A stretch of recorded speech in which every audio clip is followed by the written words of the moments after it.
Terror, a feeling of intense emotional fear. On September 11, 2001, I, like so many of you sitting here today, sat glued to the television in a state of terror. We watched as the Twin Towers were destroyed in an act of violence. Smoke and fear filled New York City streets. We cried as men and women threw themselves from the burning buildings, knowing that death was their only option. We held our loved ones as we learned that New York was not the only target, and we prayed as rescuers headed towards Ground Zero, some of whom lost their lives while trying to save others. Webster's dictionary defines terror as an act of violence committed against a group in order to intimidate a population or government. We felt intimidated. The sense of security we felt in our nation disappeared. Almost instantly, men and women strapped on their combat boots and said goodbye to their loved ones, their children, their parents, their husbands and wives, families and friends. Tears were shed yet again. Our sense of fear was replaced with a sense of mourning. Seats sat empty at dinner tables. Children were tucked into bed alone, and spouses ended the night without their loved ones. Families and friends became more than just a phone call away.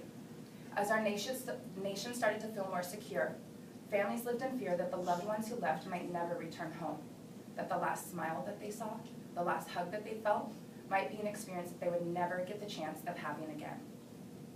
That sons and daughters, brothers and sisters, mothers and fathers would be lost. These brave men and women sacrificed more than we can ever imagine.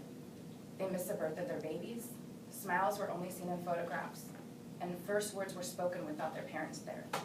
Weddings and birthdays were celebrated, funerals left unattended. Miracles and tragedies went on without these men and women, moments that could never be replaced. Comforts of home were no longer near. Hot showers were rare, hot meals became memories, and holidays were spent in tents.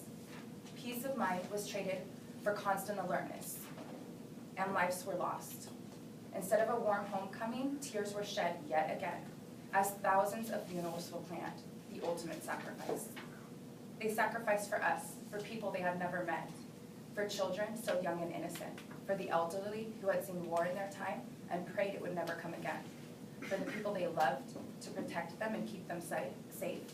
They sacrificed for people who spoke against them, allowing their freedom and rights as citizens to continue.